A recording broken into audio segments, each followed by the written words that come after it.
Five Nights at Freddy's, Salvage, Chapter 4. The little girl fell from Lefty's stomach cavity, crying out as he struck the ground. When she looked up, a terrified expression filled her countenance. "Why, hello there," Afton said, waving at her. "Sorry for the questionable transportation methods, but me and my friends here wanted to play a little game with you."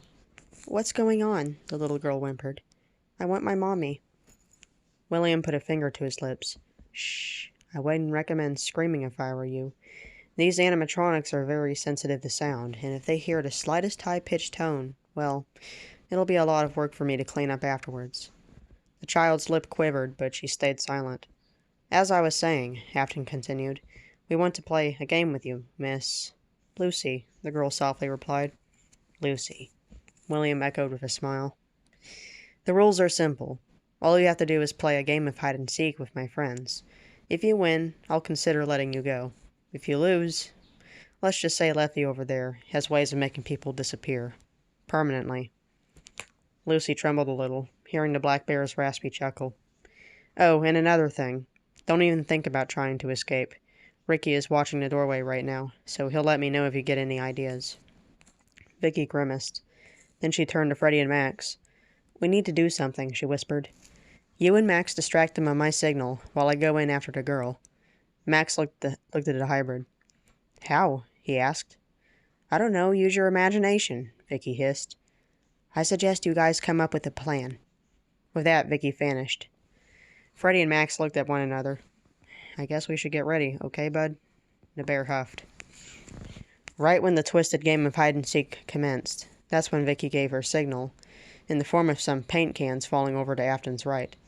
"What the—" He trailed off. The man looked around but saw nothing. "Freddy," Max yelled, running into the room with the animatronic. "How many times do I gotta tell you? Stop going into the ladies' room." Everyone's attention turned away from Lucy and onto the sudden intrusion. "Stupid bear, I'll fix you." Freddy just stared blankly at Max, as if to say, "Really?" Lefty's ears pulled back, but Afton raised a fist, telling him to stay put. "Well, look who it is," William said. "It's been a while, Max. I never thought I'd see you in this cursed place again." Max feigned surprise. "William Afton? Dude, how did you even make it past management? I thought the whole town knew what you did."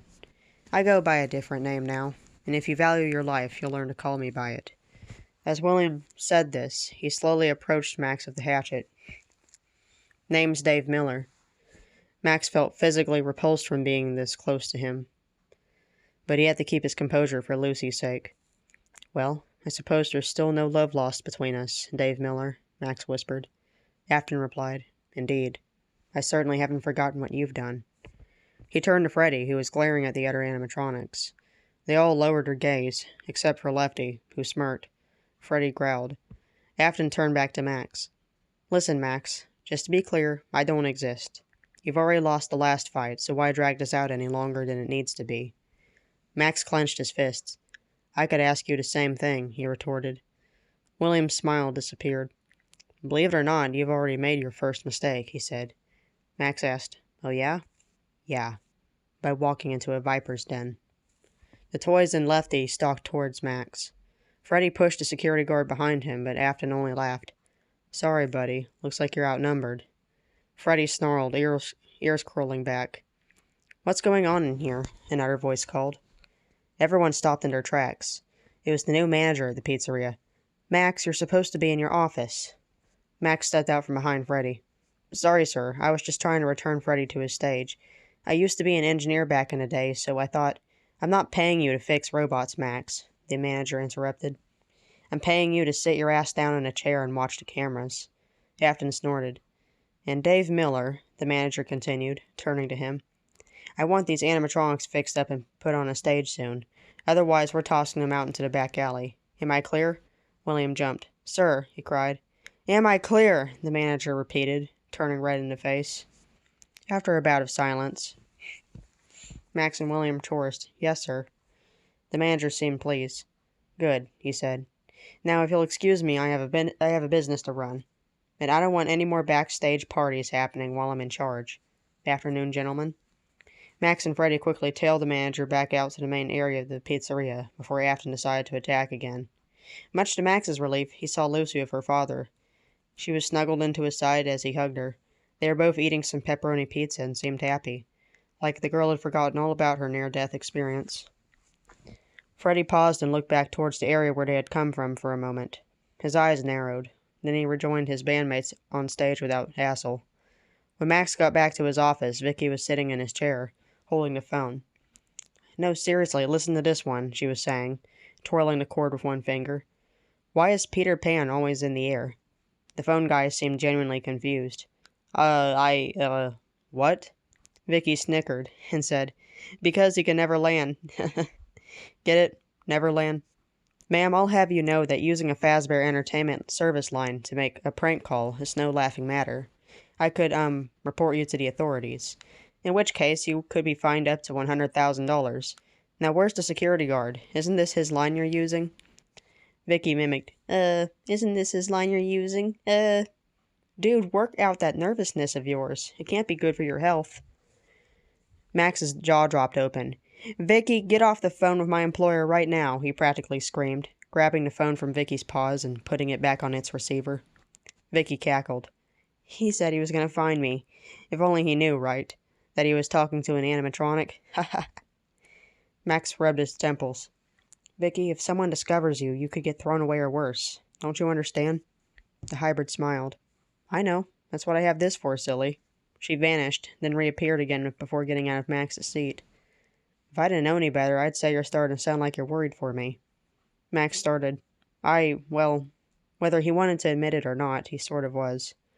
"By the way," Vicky said, laying her arms down on the desk, "he saw me." Max looked at her. "Who, Afton? Me and Freddy had him pretty distracted back there." Vicky shook her head. No, not Afton or the toys or even that creep with yellow eyes. My brother, Maxie. He saw me carrying Lucy away. I thought he was going to ruin everything at first, but he just let me go. I haven't seen Ricky in years. Do you think I should talk to him?" Max thought about it, then replied, "I'm not sure. Part of me wonders if Afton's reprogrammed him, but you can try. We need all the help we can get." When Max got home the following night, he couldn't help but notice how completely zoned out Tommy seemed as he lay on the couch. "Everything okay, pal?" he asked. The boy wearily shrugged his shoulders. "Yeah, just bored." Max tried to make light humor. "Hello, bored. My name is Hungry." Tommy groaned. "That's such a dad joke." Max grinned. "I know," he replied. Putting his work bag on the table, he went to the refrigerator and asked, "So, how was school today?" Tommy sat up and stretched a bit. "Fine, at least until recess." Max, who started to chug a carton of milk, peeked over at him. "What happened at recess?" he asked. The boy seemed uncomfortable as he slowly responded. "All the other kids were talking about where they would be going this summer, and the only thing anybody would talk about is Freddy Fazbear's Pizza," Max finished for him. Tommy fidgeted. Yeah," the boy murmured. With a sigh, Max closed the fridge. "Tommy, I know what you're going to say," Tommy spoke up, raising a hand as if in defense. That place is dangerous, and I should never go back there again. But I'm not looking for trouble, Dad. I'm just trying to figure out what to do with my friends." Max laughed. He didn't mean to. It was just the fact that they were still having this conversation that seemed absurd to him. "So you didn't think about going to Six Flags or something like that? You want to willingly go back to a place we both know is cursed and has death written all over it? Either you don't understand how much I'm trying to warn you, or there's a girl involved. Only this much stupidity stems from trying to impress a girl." "Dad, we'll be safe if we stay together." Tommy tried again. His face was upset, but Max didn't notice. "No, Tommy, we're done with this subject."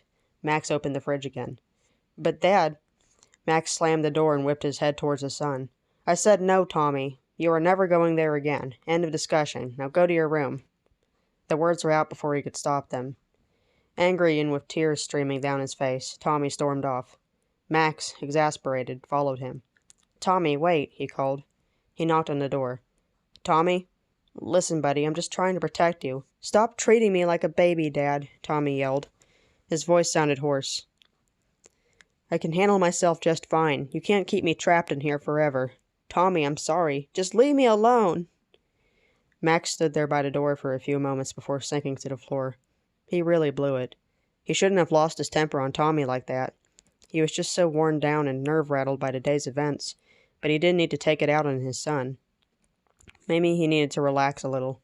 Hopefully Tommy wouldn't harbor a grudge. The guard went upstairs to run a warm bath. Shortly after Max had left the pizzeria, Vicky mostly did some exploring. With everyone gone, the animatronics pretty much had free run of the place. The sun was just beginning to peek over the hills. An orange hue contrasted against the purple-black remnants of the night. A few stars were starting to wink out as birds started to sing their songs. Freddy was always watching the stars, it seemed. He was standing near the front windows of the pizzeria, gazing up at them and lost in thought. He couldn't go outside like Vicky because his programming never allowed him to leave the restaurant. Vicky felt bad for him. Maybe I can fix that, she thought. She picked up a half-used cigarette off of the concrete and looked around the empty parking lot. A flicker of purple was caught out of the corner of her eye. Senses heightened, Vicky popped the cigarette in her mouth and went in the direction she saw the movement. Sticking to the shadows, the hybrid trailed the mysterious figure.